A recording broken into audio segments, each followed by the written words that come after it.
शमूएल भविष्यवक्ता की पहली पुस्तक अध्याय 2। शमूएल भविष्यवक्ता की पहली पुस्तक अध्याय 2। और हन्ना ने प्रार्थना करके कहा, मेरा मन यहोवा के कारण मगन है, मेरा सिंग यहोवा के कारण ऊंचा हुआ है। मेरा मुंह मेरे शत्रुओं के विरुद्ध खुल गया, क्योंकि मैंने तेरे किए हुए उद्धार से आनंदित हूं। यहोवा के तुल्य कौन पवित्र नहीं, क्योंकि तुझको छोड़ और कोई नहीं है, और हमारे परमेश्वर के समान कोई चट्टान नहीं। फूलकर अहंकार की ओर बातें मत करो, और अंधेर की बातें तुम्हारे मुंह से न निकले, क्योंकि यहोवा ज्ञानी परमेश्वर है और कामों का तौलने वाला है। शूरवीरों के धनुष टूट गए, और ठोकर खाने वालों की कटी में बल का फेटा कसा गया। जो पेट भरते थे उन्हें रोटी के लिए मजदूरी करनी पड़ी, जो भूखे थे वे फिर ऐसे न रहे, वरन जो बांझ थी उसके साथ हुए, और अनेक बालकों की माता घुलती जाती है। यहोवा मारता है और जिलाता भी है, वही अधोलोक में उतारता और उसमें से निकालता भी है। यहोवा निर्धन करता है और धनी भी बनाता है, वही नीचा करता है और ऊंचा भी करता है। वह कंगाल को धूलि में से उठाता और दरिद्र को धूरे में से निकाल खड़ा करता है, ताकि उनको अधिपतियों के संग बिठाए और महिमायुक्त सिंहासन के अधिकारी बनाए। क्योंकि पृथ्वी के खंभे यहोवा के हैं, और उसने उन पर जगत को धरा है। वह अपने भक्तों के पांव को संभाले रहेगा, परंतु दुष्ट अंधियारे में चुपचाप पड़े रहेंगे, क्योंकि कोई मनुष्य अपने बल के कारण प्रबल न होगा। जो यहोवा से झगड़ते हैं वे चकनाचूर होंगे। वह उसके विरुद्ध आकाश में गरजेगा। यहोवा पृथ्वी की छोर तक न्याय करेगा, और अपने राजा को बल देगा, और अपने अभिषिक्त के सिंग को ऊंचा करेगा। तब एलकाना रामा को अपने घर चला गया, और वह बालक एली याजक के सामने यहोवा की सेवा टहल करने लगा। एली के पुत्र तो लुच्चे थे, उन्होंने यहोवा को न पहचाना।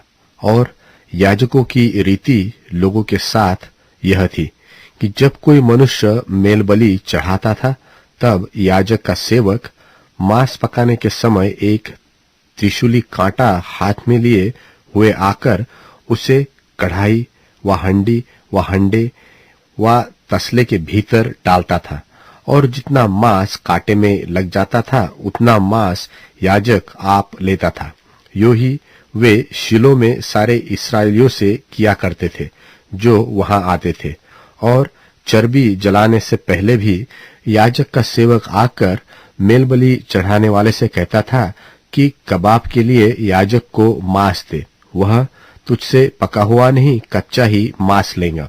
और जब कोई उससे कहता कि निश्चय चर्बी अभी जलाई जाएगी, तब जितना तेरी जी चाहे उतना ले लेना, तब वह कहता था, नहीं अभी दे, नहीं तो मैं छीन लूंगा। इसलिए जब उन जवानों का पाप यहोवा की दृष्टि में बहुत भारी हुआ, क्योंकि वे मनुष्य यहोवा की भेंट का तिरस्कार करते थे।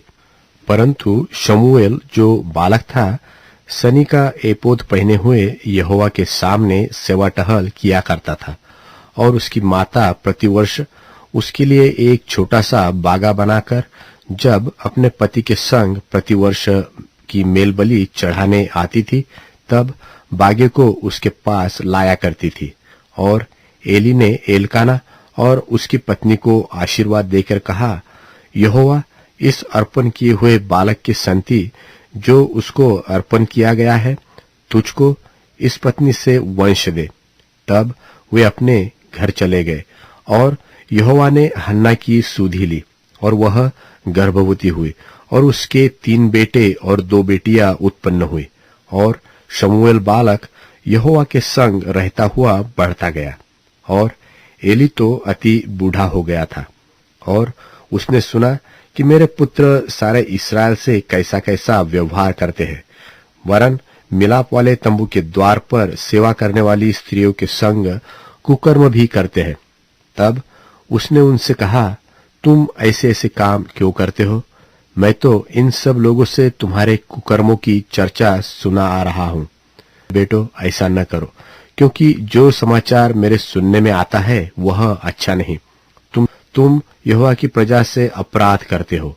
यदि एक मनुष्य दूसरे मनुष्य का अपराध करे तब तो परमेश्वर उसका न्याय करेगा, परंतु यदि कोई मनुष्य यहोवा के विरुद्ध पाप करे तो उसके लिए कौन विनती करेगा? तो भी उन्होंने अपने पिता की बात न मानी, क्योंकि यहोवा की इच्छा उन्हें मार डालने की थी। परंतु शमूएल बालक बढ़ता गया और यहोवा और मनुष्य दोनों उससे प्रसन्न रहते थे।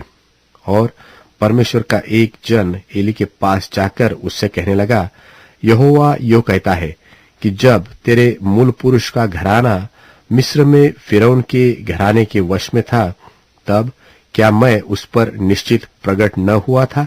और क्या मैंने उसे इस्राएल के सब गोत्रों में से इसलिए चुन नहीं लिया था कि मेरा याजक होकर मेरी वेदी के ऊपर चढ़ावे चढ़ाए और धूप जलाए और मेरे सामने एपोद पहना करे? और क्या मैंने तेरे मूल पुरुष के घराने को इस्राएलियों के कुल हव्य न दिए थे? इसलिए मेरे मेल बलि और अन्न बलि जितने मैंने अपने धाम में चढ़ाने की आज्ञा दी है, उन्हें तुम लोग क्यों पांव तले रौंदते हो? और तू क्यों अपने पुत्रों का आदर मेरे आदर से अधिक करता है कि तुम लोग मेरी इस्राएली प्रजा की अच्छी से अच्छी भेंटें खा खा के मोटे हो जाओ? इसलिए इस्राएल के परमेश्वर यहोवा की यह वाणी है कि मैंने कहा तो था कि तेरा घराना और तेरे मूल पुरुष का घराना मेरे सामने सदैव चला करेगा, परंतु अब यहोवा की वाणी यह है कि यह बात मुझसे दूर हो, क्योंकि जो मेरा आदर करे मैं उनका आदर करूंगा, और जो मुझे तुच्छ जाने वे छोटे समझे जाएंगे।